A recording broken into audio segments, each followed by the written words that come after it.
this is the AZDOME M330 Wi-Fi dash cam. I did receive this from an Amazon seller in exchange for my review. So I'm just going to quickly tell you some of the things that I like about it, my thoughts on it. So it comes like this. You can see this is the digital part. It's got the time, Wi-Fi indicator. You can hear it's telling me stuff. So it does have an audio indicator as well. And then it comes with this super long charging cord. You're going to put that into the corresponding charging hole.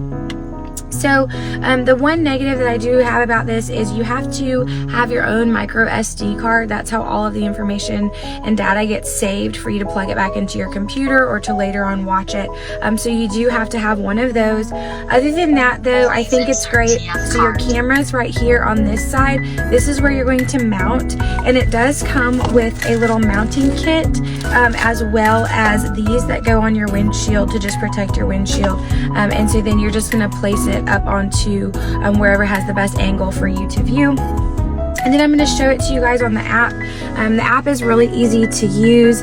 So it is dark, but you can see this is my front door here. This would be if we were driving, what you could see. You have lots of different options for taking pictures, recording, just looking at all of this data. I really feel like it gives you a safer experience in the car.